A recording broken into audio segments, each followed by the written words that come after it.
nas cartas do Freud, com a Sabina Spiorain, com a Elma Parlos também, e a Gisela Parlos, são dois casos simultâneos. Preocupou o Freud porque era simultâneo, não era só a questão do Jung, não. Também tinha o Ferenczi.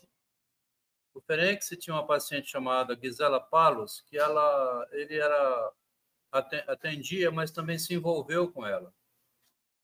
Depois a Gisela ainda levou a filha, com 22 anos, ela tinha 45, levou a filha, que também se envolveu com o Sandor Ferenczi. Também tinha relações sexuais com a paciente. Quando deixou de ser só a Sabina, passou a ser mais um caso, foi aí que o Freud publicou os artigos da técnica sobre o manuseio da transferência, dinâmica da transferência, recomendações aos médicos que exercem a psicanálise, o que mostra também assim, os artigos de Freud são resultado da própria experiência dentro do set psicanalítico, né? É importante ler por esse lado, porque tem uma responsabilidade muito grande do Freud de publicar isso.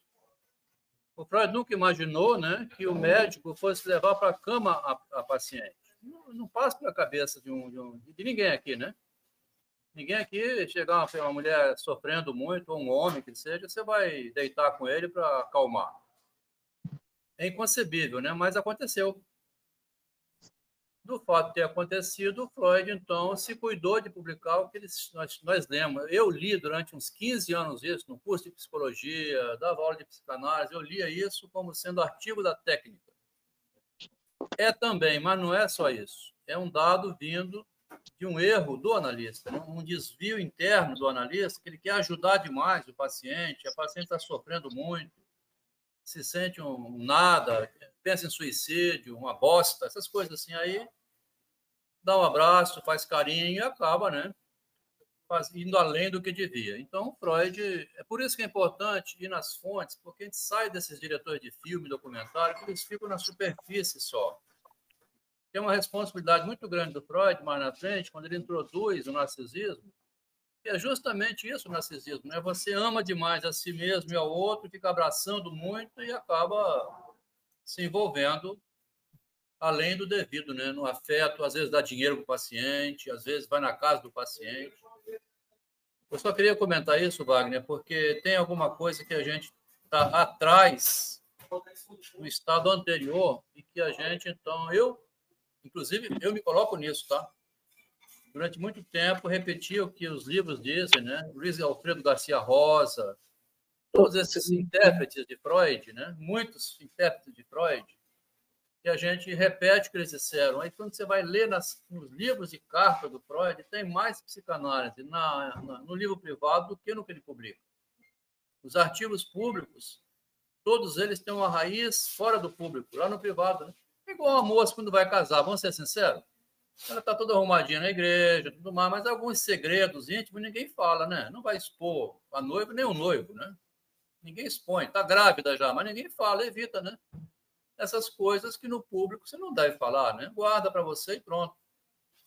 Mas tem muita coisa na psicanálise que está fora do público, né? É importante sempre ter em conta isso, porque aí você tem mais elementos que garante melhor. Até a gente comentar o Freud, a gente se sente mais seguro falando assim, tá? Queria fazer esse comentário aqui. Estou sem poder mostrar a minha cara, né? O microfone, não sei se ficou bom, mas vamos para frente, Wagner. Parabéns pelo seu trabalho, né? Você tem feito um trabalho maravilhoso, tenho visto no grupo, estuda muito, divulga bastante. Tem mais material nas cartas do que nos artigos públicos e enriquece a gente, tá? Assim como tem no consultório, né? Você escuta o paciente lá dentro, depois você vê ele na rua, ele é outra pessoa, né? Você sabe, tudo uma parte que a sociedade não sabe, né? O analista conhece uma parte do paciente que a sociedade não conhece. Serve também para o próprio construção da psicanálise essa frase.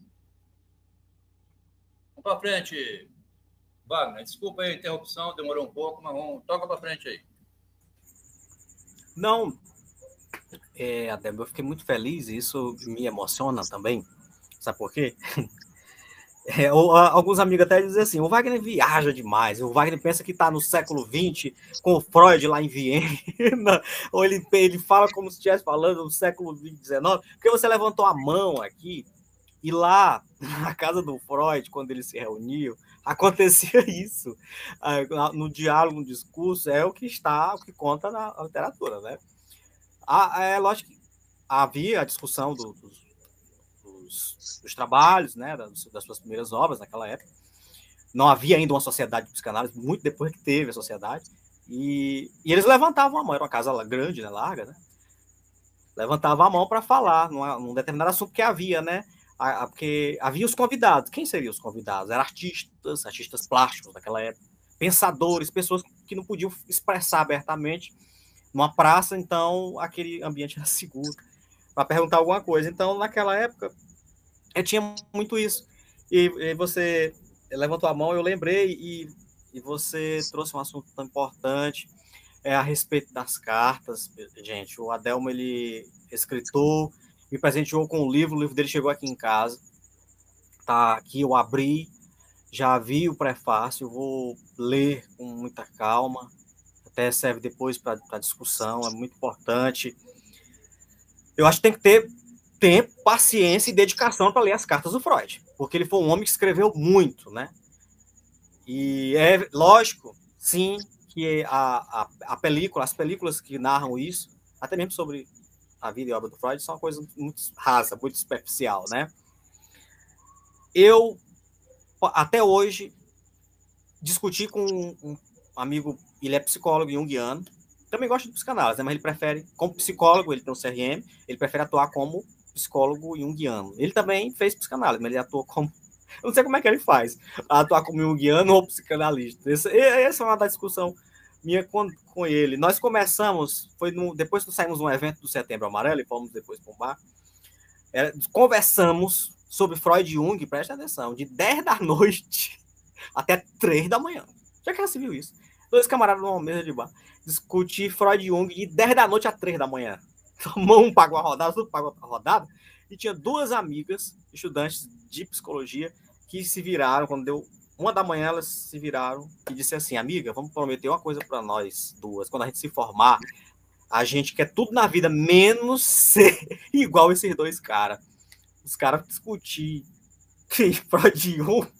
Depois até o garçom se meteu no meio da conversa também, dizendo: olha, vocês 2 estão errados, o Freud tinha, tudo que o Freud foi, ou quis ser na vida, foi baseado com o Nietzsche. Ó. Mas é outra história, não vamos meter o Nietzsche no meio do negócio aqui, não. Senão aí embolar o meio de campo aqui não dá certo.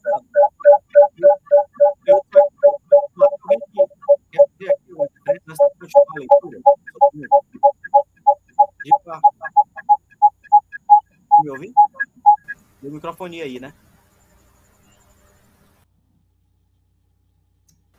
Acho que quando alguém deixa o microfone aberto, que não fala, aí dá esse problema. Exato. Pois eu vou continuar, gente, para a gente perder tempo, o assunto tá bom.